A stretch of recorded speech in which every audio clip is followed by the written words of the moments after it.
The galaxy ruled to quarantine Earth. Humanity destroyed 847 jump gates before leaving. The quarantine clamps closed around turn reach before the vote tally finished scrolling across the tribunal wall. 3 enforcement tugs fired cold thrusters at once, crossed the traffic lane, and locked magnetic jaws around Blacklist Gate's outer service truss. A medical packet ship already halfway through the ring flared its drive, missed the nearest tug by less than a ship length, and vanished into transit with its running lights still blinking. Caval Istrix felt the floor vibrate through the soles of his formal shoes. Traffic freeze is active, Marshal Seln Varric said over the chamber speakers. Earth-linked apertures are sealed pending quarantine compliance. The Civic Quarantine Tribunal chamber had been designed to make decisions feel abstract. Pale stone, curved benches, no windows. A circular display showed the network as clean lines and numbered nodes. But the first consequence of Caval's ruling was not abstract. It was 3 tugs holding a gate shut while cargo ships scattered away from the approach lanes. Caval stood at the adjudicator's rail and read the operative sentence again, even though every delegate had already heard it. Earth and all jurisdictions under Terran Transit Authority are placed under full network quarantine. No registered human vessel may enter common transit space until compliance conditions are reviewed. Across the chamber, Commodore Yona Saren did not argue. She looked once at the display showing 847 Earth-linked jump gates, then at Caval. Understood, she said. That was the first detail that bothered him. Every previous quarantine case in tribunal history had produced bargaining within seconds, demands for exemptions, claims of emergency, threats of appeal. Saren did none of that. She touched the calm bead at her collar and spoke in the same tone she had used during the hearing. Withdrawal order is live. Civilian clearances first. Gate crews begin decommission checklist. Caval's claws tightened against the rail. Varric glanced toward him from the enforcement station. Decommission. Saren heard the question through the open chamber channel. Yes. Caval chose his next words carefully. The tribunal has quarantined Earth's access. It has not authorized destruction of common infrastructure. Saren's expression did not change. Then we agree on one point. Common infrastructure should remain untouched. The answer drew a faint ripple through the delegates. Caval suppressed irritation. The gates linking Earth to the common network are registered transit assets. Some are, Saren said. The 847 named in your order are not. Caval had read the ownership schedule. Humanity had financed those gates during a century of expansion agreements, but the distinction had never mattered because no member civilization removed working gates. The structures were too valuable, too permanent, too integrated into local economies. They are fixed strategic infrastructure, Caval said. Ownership does not alter the physical fact that they form part of the network. Ownership alters what leaves with us. Varric leaned toward his console. Commodore, are you threatening transit infrastructure? No, Saren's voice remained level. I'm telling you to clear it. The chamber display changed. One of the 847 nodes flashed orange. Gate 611, a minor ring in the Dorlin spur, had moved from active to service hold. A live feed opened automatically. Human workers in pressure suits crossed the gate's maintenance lattice. They did not carry explosives. They carried tool cases, cable reels, and bundles of orange service streamers. One technician tied a streamer around a dull metal housing built into the ring's inner brace, then pulled a manual cover away and exposed a set of thick mechanical bolts. Caval looked to the tribunal engineer. What are those? Emergency separation collars, the engineer said.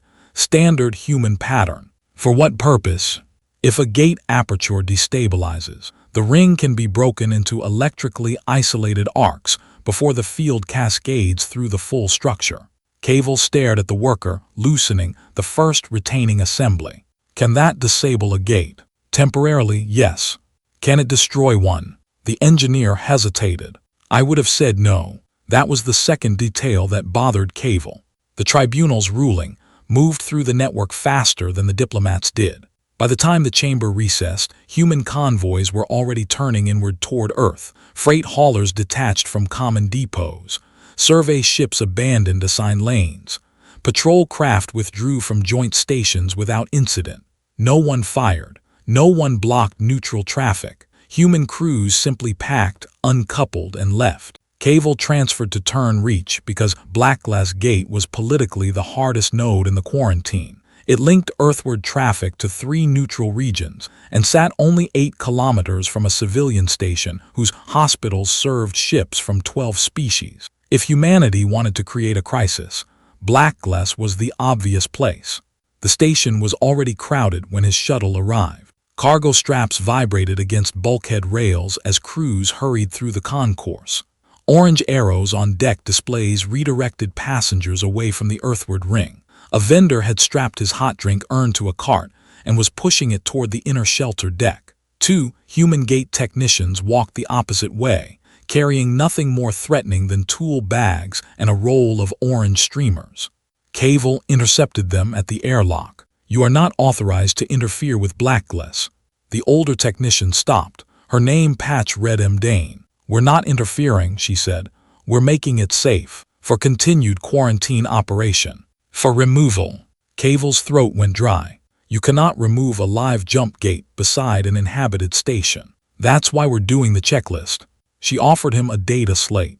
Cable expected a threat disguised as engineering jargon. Instead, he found inspection items. Aperture zeroed. Transit queue empty. Field capacitors discharged. Anchor loads balanced. Civilian exclusion radius confirmed. Separation collars inspected. Nothing on the list resembled a weapon. "Who authorized this?" Cable asked. "Human Transit Authority. Ownership certificate is attached." Tribunal authority supersedes local administrative decisions during quarantine. Dane nodded once. "Then your marshal can stop us." There was no defiance in it. That made the sentence worse. On the command deck above Blackglass, Varric had already decided to do exactly that. His enforcement craft formed a loose triangle around the ring. Their weapons remained shuttered, but grappling booms extended toward the maintenance trusses. Blackglass itself hung beyond the viewport like a dark wheel against the stars, its inner aperture black now that traffic had stopped. "Human crews have entered service sectors 4 through 9, Varric reported. "They are accessing separation hardware." Cable joined him at the tactical rail. "Prevent damage." "I can remove them." Without firing, Varric gave him a flat look. I understood the ruling. That was why Cable trusted him. Selm Varric was not reckless.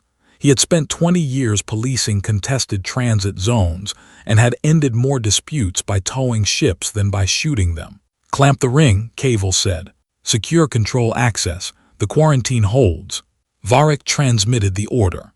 Enforcement tugs moved. Across the network, however, the first human gate had already reached the point no one in the tribunal had planned for. Gate 611's camera feed filled the command deck display. Human tugs drew back from the ring on short lines. Orange streamers fluttered in bursts from suit thrusters. The gate's central field was dead. 6 maintenance arcs were dark. Then the workers released the separation collars. The great ring did not explode. It opened. One curved segment drifted away from the next with slow, controlled momentum. Then another. The perfect circle became a broken chain of dark metal arcs, each one guided by a small tug. The pieces separated far enough that no field could bridge them again. The tribunal engineer whispered, "They built it to fail safely." Cable did not answer. The display changed. Gate 611, active, disappeared. In its place appeared a new status, generated by the network itself. Structure incomplete. Varric leaned forward. "Can they rebuild it?" The engineer swallowed. "Yes, with a construction yard, replacement alignment spine, fresh field coils, and time." "How much time?" "Not quarantine time." Cable watched the separated arcs drift under tug control. The tribunal had ruled that humanity would be cut off from the network. For the first time, he understood that humanity might be interpreting the ruling literally. At Blackglass, warning lights turned amber along the human maintenance sectors. Dane's team began tying orange streamers to the separation housings. Varric's voice sharpened. Board the service truss, now. Enforcement teams left the station before Cavell could decide whether he agreed. The first enforcement skiff reached the truss hard enough to make the access rail shudder.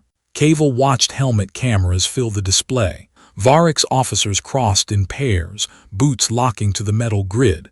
Ahead of them, Dane's technicians were still working. One had a wrench on a collar housing. Another was feeding a cable through a guide loop. None reached for a weapon.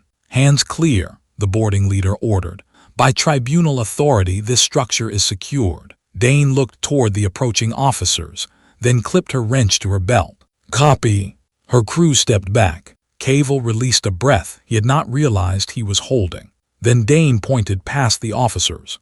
You'll want to lock that brace before you take over. The boarding leader turned. A low vibration ran through the truss. Not sabotage. Load shift. Blackless had been built to flex during aperture ignition, and with 3 enforcement tugs pulling against different anchor points, the outer brace was beginning to twist. Varick saw it too. Reduced tow load. Tug 2 matched station drift. One tug throttled down. Another compensated late. The ring moved half a meter toward the station, enough to trigger collision alarms. Human technicians lunged for handrails as the truss jolted. Dane caught an enforcement officer by the shoulder harness before he floated into an exposed conduit bay. She shoved him back against the grid, then planted both boots and reached for the brace control. Permission, she asked. The officer stared at her.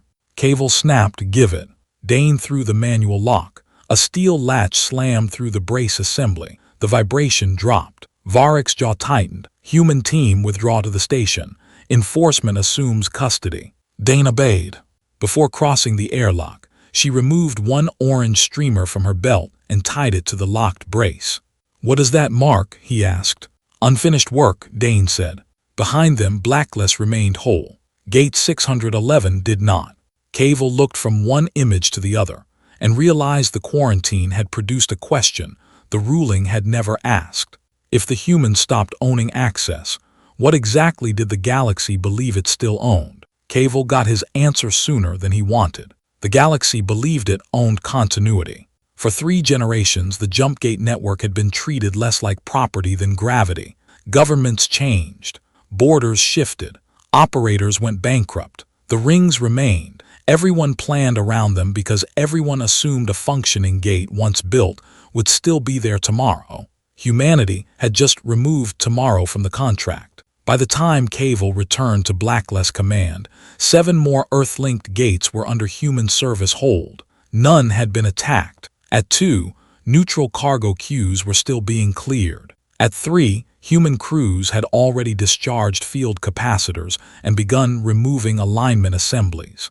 Gate 611 remained the only fully separated structure, but its image was spreading across every tribunal channel. Varick did not waste time arguing about what it meant. He attacked the process.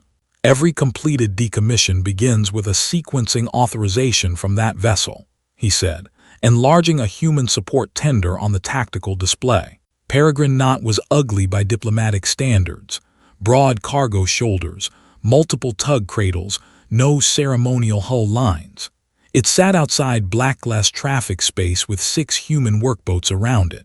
The tender is coordinating aperture discharge, collar timing, tug assignments, and network status updates. Varick continued. Remove its authority, and the humans cannot safely repeat Gate 611. Cavell looked at him. Remove how? Tribunal emergency code. The quarantine order gives us temporary authority over common transit safety. The humans dispute that these gates are common assets. They can dispute it after no one tears a station in half. It was a strong argument, which made Cavell hate it less than he expected. He authorized the seizure. Varick transmitted a priority command into the network. For 1 second, nothing happened. Then Peregrine Knot's authorization icon went gray.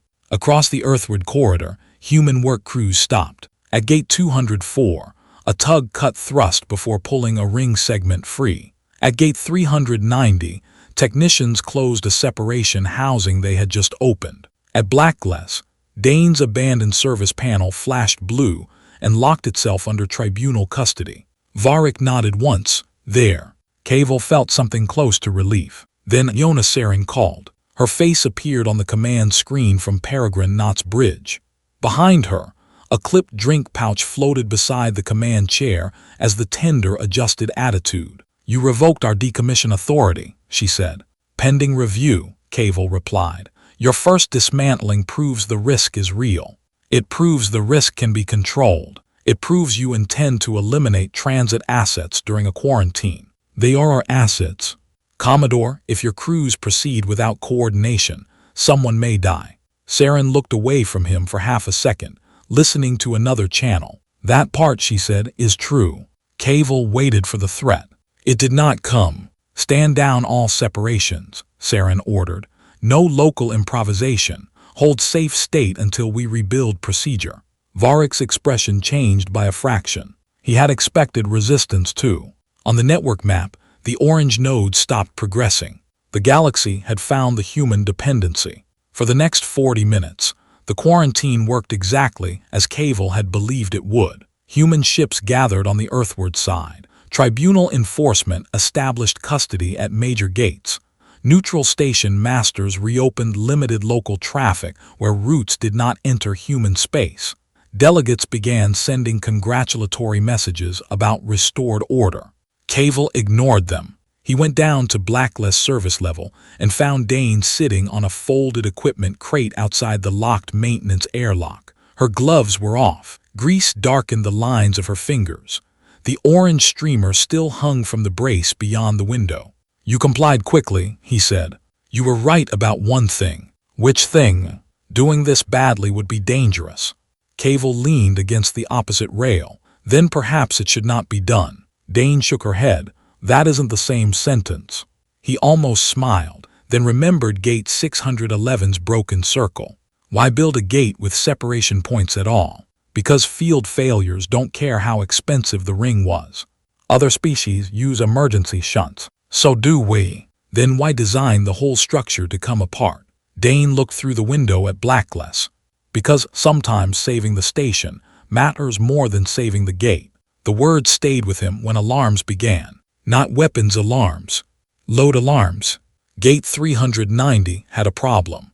Its human crew had stopped separation exactly as ordered, but the halt occurred after one anchor pair had been unloaded and before the opposing pair had been rebalanced.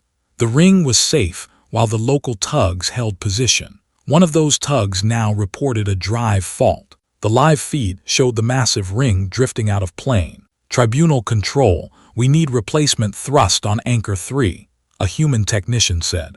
Varick's controller answered. "Your decommission authority is suspended." "This isn't decommissioning. This is keeping 3 million tons of gate from leaning into the station approach."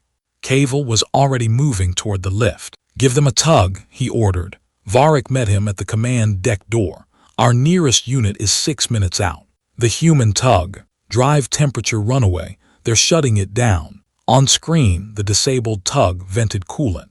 Gate 390's ring shifted another fraction of a degree. A neutral passenger ferry was trapped on the wrong side of the exclusion lane. Saren's voice cut into the channel. "Peregrine Knott can reposition and take the load." Varick frowned. "Its transit control authority is revoked. I need thrust, Marshal, not a certificate." Cavil said, "Move it." Peregrine Knott fired lateral thrusters. The tender crossed the restricted lane at a crawl, workboats peeling away from its flanks. Varick's enforcement craft tracked it with weapons shutters closed but ready. The human ship reached Gate 390, rolled 90 degrees, and deployed 2 tow arms. Then Varick swore softly. "What?" Cavil asked. The tribunal lock also froze their anchor control handshake. The tow arms could reach the ring, but they could not command the powered attachment points built into it. Saren's face tightened. There it was, finally. Not fear, but the unmistakable look of a competent person discovering that her own procedure had become a trap. "We assumed custody revocation would block sequencing," she said. "Not mechanical handshake." Varick heard her. "Your system ties them together." "Yes." Cavil stared at the tilted ring. "Can you restore it?" "Not from here." The passenger ferry fired maneuvering thrusters, trying to back away. Gate 390 continued to drift. Saren made a decision. Workboat 7, manual anchor. A small human craft detached from Peregrine Knot and accelerated toward the ring. Varric said, "They cannot access the powered socket." "They aren't going to." The workboat flew past the official anchor point, rotated, and shoved its reinforced nose against a maintenance brace. Its drive flared. Metal flexed. The gate's drift slowed. A second workboat joined it, pushing against another brace. Neither craft was using the system as designed. Both were simply applying force where force was needed. The ring stopped, moving toward the passenger lane. "Neutral ferry clear now," Saren ordered. The ferry burned away. For several minutes the only objective was holding the gate still. Human workboats pushed.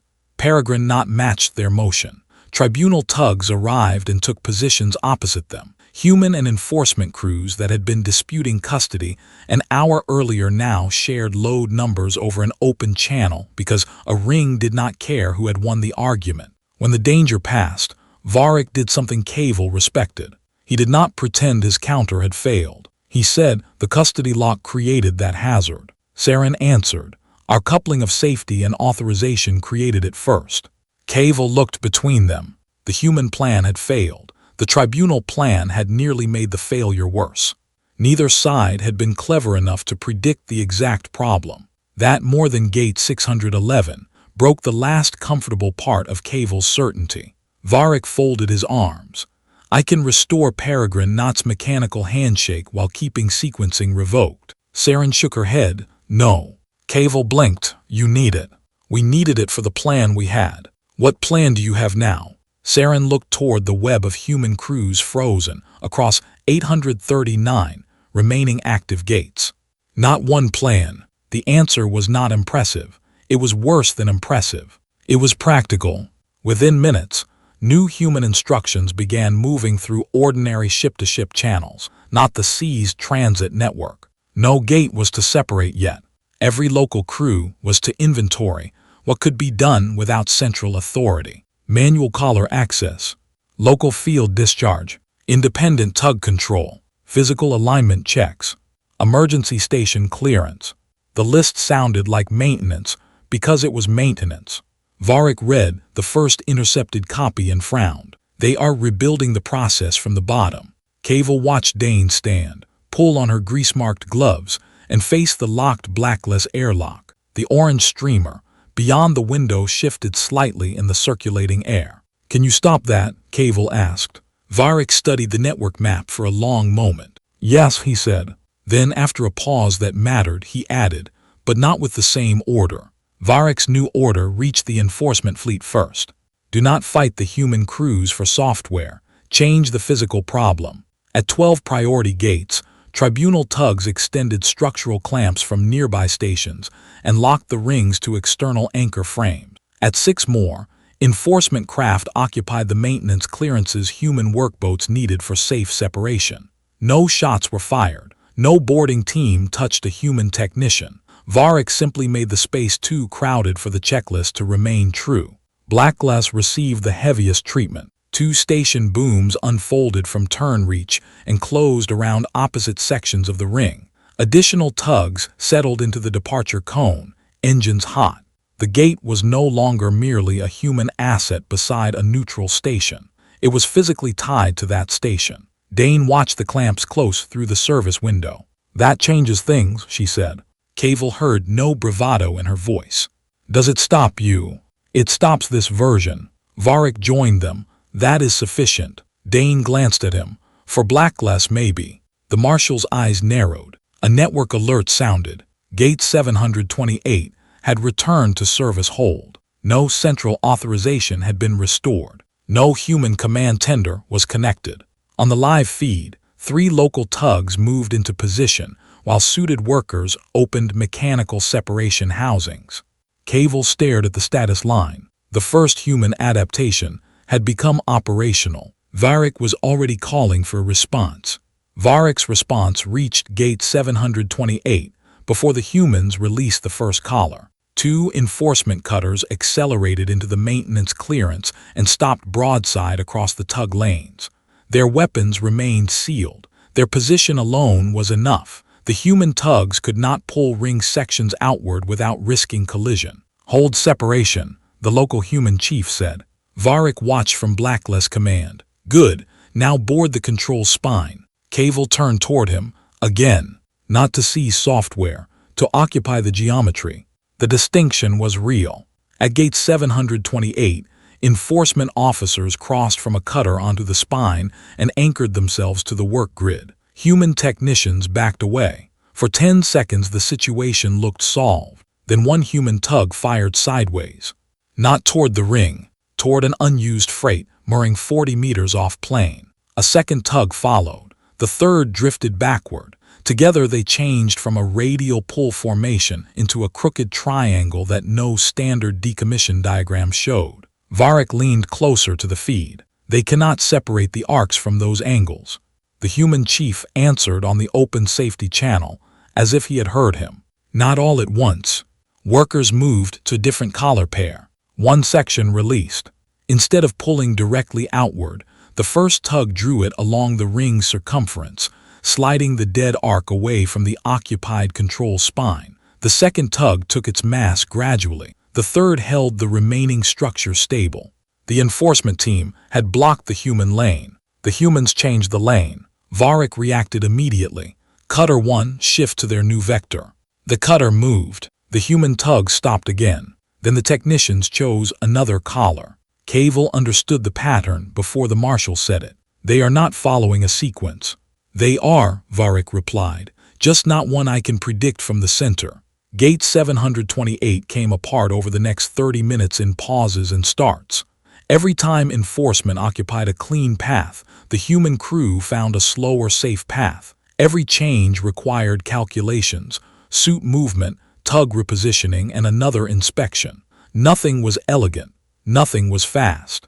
It was still happening. When the final arc drifted clear, the network recorded gate 728 as structure incomplete. That made 9, then 11, then 15.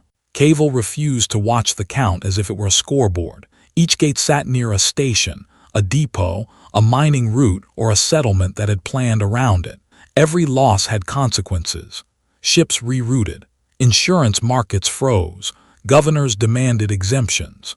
Neutral carriers begged humanity to leave selected gates intact. Saren answered each request separately. Some gates were delayed to clear stranded traffic. 2 were temporarily spared because hospital supply ships were still inbound. 1 was left active long enough for an alien survey crew to return from a system with no other safe route. The delays cost humanity time. Varric noticed. "They will not dismantle through civilians," he said. Cavil looked at him. "You sound surprised." "I sound interested." The marshal brought up a new map. "Their restraint creates fixed points. Every gate they delay becomes somewhere I can concentrate enforcement." It was the first strategy Cavil had heard that might actually scale. Varric ordered enforcement units away from already empty routes and toward gates with unresolved civilian traffic. He did not endanger the civilians. He used their presence as a constraint the humans had chosen to honor. Human progress slowed. At gate 512, 3 neutral freighters were still waiting for clearance when enforcement tugs locked themselves into the separation cone. Human crews could not proceed until the ships left. The freighters' captains, frightened by the growing crisis, refused to move without guarantees on their next destination. Hours passed. At gate 455, a damaged agricultural hauler requested emergency transit after its reactor cooling loop failed. Saren reopened a gate that had already reached final shutdown state, recharged the field, and sent the hauler through before beginning the entire safety process again. Varric watched the delay accumulate. "Your Commodore is giving me time," he told Cavil. "She is keeping people alive." Both can be true. That was the problem with competent opponents. They did not require moral blindness to create danger. Humanity's second adaptation appeared at gate 333. Varric had clamped the ring to a neutral ore terminal with 6 external braces. Removing the gate itself would transmit dangerous loads into the terminal structure. The original decommission checklist could not proceed. The local human chief did not attack the clamps. She dismantled the gate around them. Workers isolated the sections between anchor braces, disconnected field coils, removed alignment trunks, and transferred smaller structural components into cargo frames. The ring remained visually whole for hours, but its ability to function vanished piece by piece. At the end, 6 curved metal sections still sat inside tribunal clamps. They were no longer a gate. Varric's expression hardened. Cavil understood why. The humans were no longer trying to preserve any particular form of decommissioning. Their objective was not make the ring separate in the approved pattern. Their objective was leave no working gate behind. Every counter that preserved one physical arrangement taught them another way to reach the same end. Can the remaining sections be reactivated? Cavil asked the engineer. Not without rebuilding the removed field spine. How difficult? New construction. The tribunal chamber reconvened remotely, while Cavil remained at turn reach. Delegates who had voted for quarantine now demanded that Earth halt destruction of shared civilization assets. Saren appeared from Peregrine Knot. Cavil expected anger by then. She still sounded tired more than angry. You ordered us out of the network, she said. We are leaving. A delegate snapped. Leaving does not require taking the roads apart behind you. We built these roads. They serve everyone. They served everyone while we were part of the system, maintaining them. Cavil interrupted before the exchange became useless. Commodore, what condition ends decommissioning? Saren looked directly at him. Restore our standing, recognize the ownership agreements, and negotiate access without seizure authority. The chamber erupted. Cavil heard the political trap immediately. If the tribunal reversed itself now, it would appear humanity had coerced policy by destroying infrastructure. If it refused, more infrastructure would disappear. Varric muted the chamber feed. They are winning the argument by creating facts. No, Cavil said. The marshal looked at him. They are creating facts because we made the argument physical first. Varric did not reply. An alert flashed. Gate 333, structure incomplete. The number climbed past 100 before the tribunal finished debating whether to call another vote. Cavil finally stopped thinking of the gates as permanent. That was the category death, not human firepower, not a secret drive. The network itself was conditional because part of it depended on a civilization everyone had assumed could be punished without withdrawing its contribution. Human crews were proving that condition one gate at a time. Varric proved he was learning too. He abandoned attempts to block every decommission. Instead, he concentrated nearly half his available enforcement around Blackglass. Turn Reach was too important to abandon. The station's hospitals were full. Neutral convoys still relied on its other gates. Blackglass shared structural service corridors with the station. If humanity could be forced to leave one earthward gate intact, the tribunal could argue that quarantine infrastructure remained enforceable. More station booms locked around the ring. Reinforcement tugs attached to the outer truss. Cargo frames were moved into the clear zones the human workboats would need. Varric even ordered emergency power cables run from Turn Reach directly into Blackglass control, making the gate electrically dependent on the station. Dane watched the work from behind the service window. That is clever, she said. Cavil glanced at her. You sound pleased. I like competent people, even when they are stopping you. Especially then, makes mistakes easier to notice. Cavil almost asked whose mistakes she meant. Saren arrived at Turn Reach in person before he could. Peregrine Knot docked on the station's far side because enforcement had denied it a closer berth. The Commodore crossed 2 kilometers of service corridors and entered Blackglass control with only one aide. Varric met her beside the viewport. You have dismantled 302 gates, he said. Saren looked at Blackglass. And you have made this one part of the station. Yes, so we cannot separate it without transferring load into inhabited structure. Yes, and if we strip the field spine in place, I will treat entry into the clamped sectors as interference with tribunal custody. Saren nodded slowly. Varric's expression remained controlled, but Cavil could see satisfaction underneath it. For the first time since Gate 611, The Marshal had created a problem the humans could not solve by changing tug angles or dismantling a different component. Then reached traffic control, issued a priority notice. A convoy of medical carriers from the outer colonies had been diverted by the gate closures. Their only remaining timely route required Blackless. Arrival less than 2 hours. Varric looked at Saren. You can leave it active. The Commodore watched the countdown appear on the wall. Humanity had hundreds of gates still to remove, enforcement pressure rising, and a tribunal preparing a second vote. Blackless was now both fortress and lifeline. Saren said, "We clear the medical convoy first." Varric did not hide his relief. Cavil felt none, because humanity had just chosen restraint at the exact place where restraint gave its opponent the strongest position yet. Varric used the gift immediately. He ordered every available tug at turn reach to reinforce the station clamps while the medical carriers approached.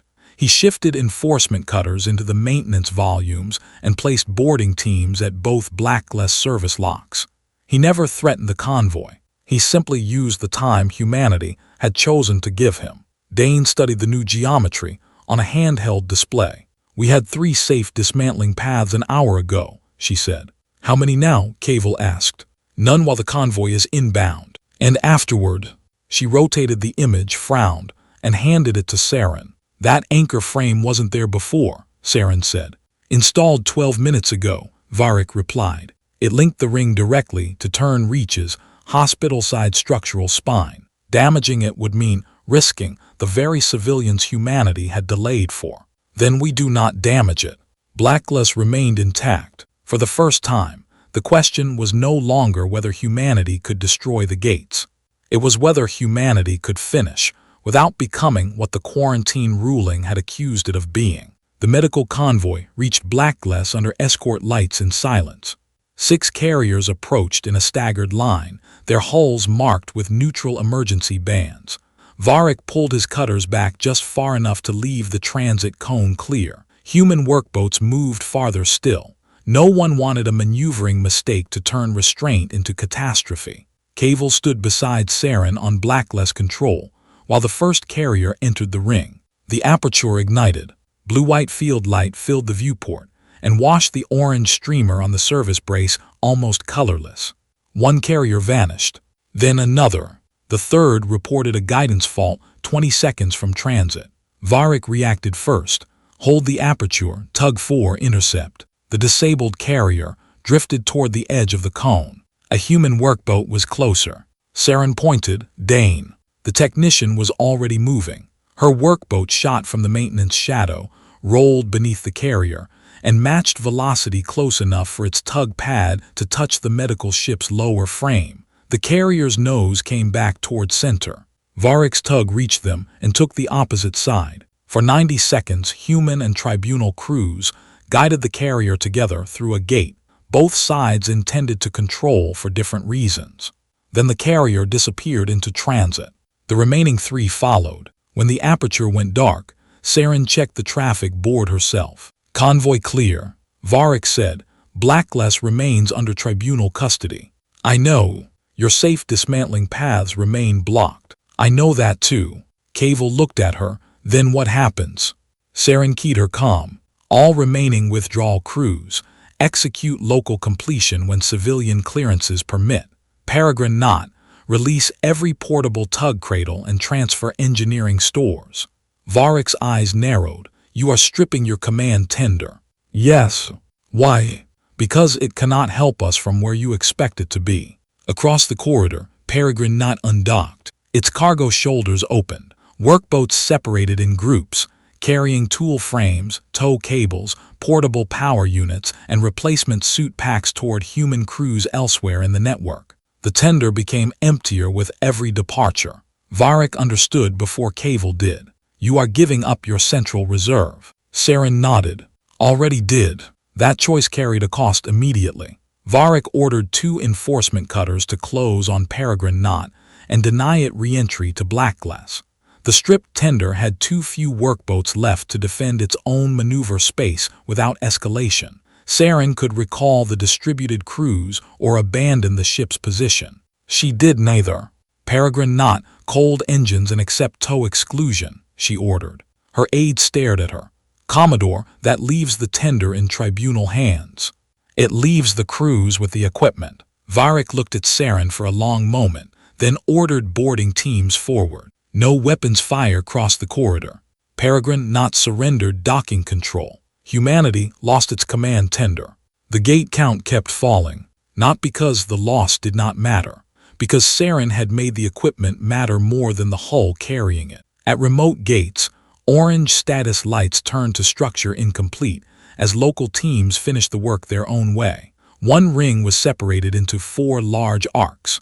Another was stripped of field coils and left as a powerless frame. A third was cut free from an asteroid depot only after the depot shifted onto emergency moorings. Varric watched the pattern and shook his head. They are making every gate a different problem.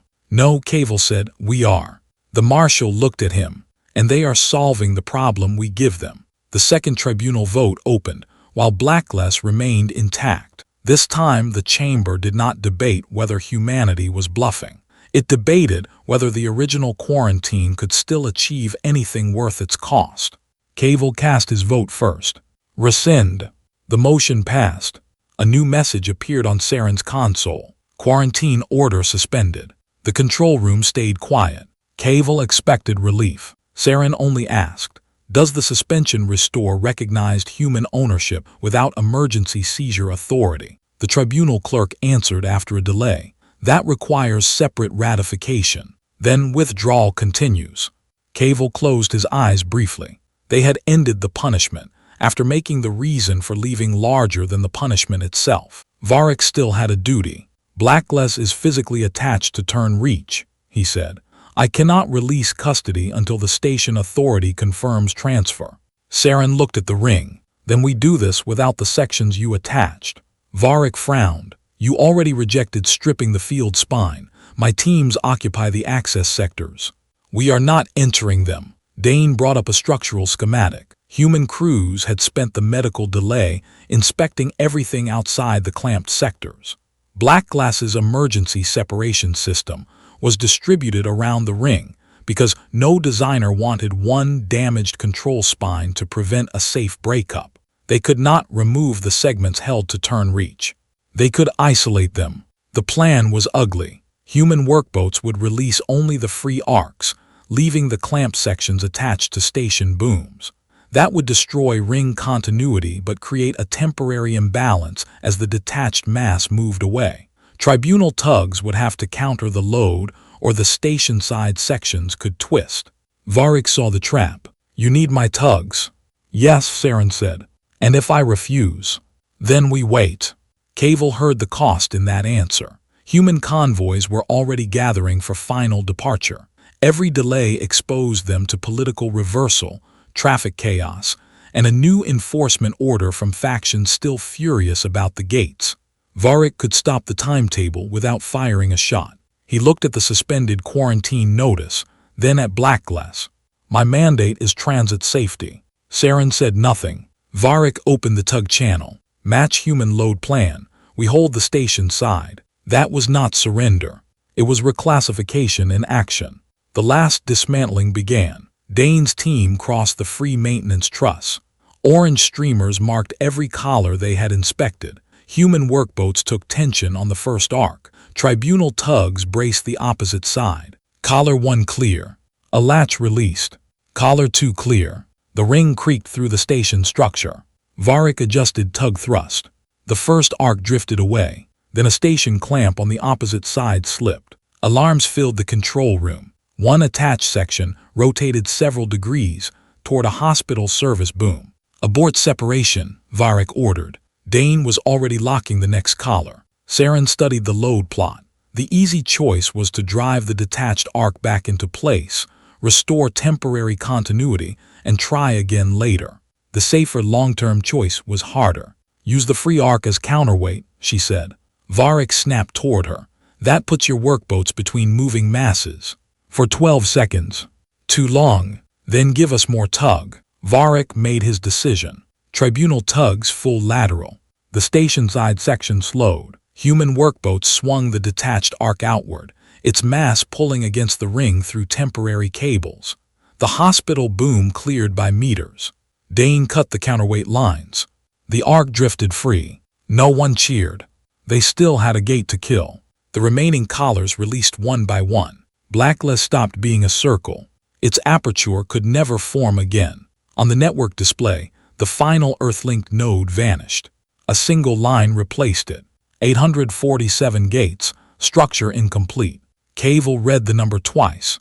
Humanity had destroyed every gate named in the quarantine order before the last withdrawal convoy moved. Saren looked at Varric. Your station sections are stable. He nodded. Your people are clear. Only then did she order the human crews home. The order did not produce a clean military withdrawal. It produced work. Human technicians packed loose tools into whatever craft still had room. Workboats that had belonged to Peregrine not linked nose to tail behind two civilian tugs. Suit crews crossed temporary lines from the dead Blacklist Arcs to the station airlock, bringing back nothing more dramatic than empty cable reels and grease-stained cases. Cavell followed Saren into the docking corridor. You could stay, he said. She stopped beside a viewport, where the first human workboat was drifting toward the convoy. The quarantine is suspended. The vote that allowed seizure is not undone. It can be. Yes, Saren looked at him. That is why you should undo it before asking anyone to trust it again. Cavell had no answer that would not sound like another procedural promise. Behind them, Varric's officers finished securing Peregrine Knot. They did not lower human markings or raise tribunal colors. The tender simply remained at the berth, engines cold, a material cost neither side could turn into rhetoric. A station tug approached the nearest Blacklist fragment. Its pilot waited for Dane to clear the last maintenance line, then attached a tow clamp. The fragment rotated slowly away from turn reach. Where the complete ring had once framed stars, open space appeared. Cavell watched the gap widen. For years, tribunal doctrine had treated isolation as a pressure applied to someone else. Blacklist made the geometry honest. Sever a connection and both sides inherit the empty space. Saren's comm sounded. Final crews aboard. She gave Cavell a small nod and walked toward the human shuttle without asking permission to leave. At the shuttle lock, Dane removed the last orange streamer from her belt. She almost threw it into a disposal slot, then turned back and handed it to Cavell. For the record, she said. He looked at the strip. What does it mark now? Finished work. The lock closed between them. Then, the shuttle pushed away from turn reach and joined the departing workboats. The tribunal's replacement doctrine was drafted before the convoy reached the edge of turn reach traffic space. It used no language about victory. A quarantine involving sovereign transit infrastructure would henceforth be treated as potential mutual severance. Ownership review would precede seizure. Civilian evacuation plans would precede enforcement. No authority could assume that denying access preserved the infrastructure being denied. Cavell signed the change from the same rail where he had signed the original order. Then he returned to the observation deck. Peregrine Knot remained in tribunal custody, dark and empty except for a caretaker crew. Saren had left it behind rather than recall the tools distributed across the withdrawal. Beyond it, Blacklist was gone. Neutral tugs moved through the empty anchorage. One removed the quarantine beacon that had marked the earthward lane. Farther out, separated ring sections drifted under safe tow, orange service streamers tied to their dark metal housings. The last human convoy turned toward Earth under ordinary drives. No gate opened for it. None remained.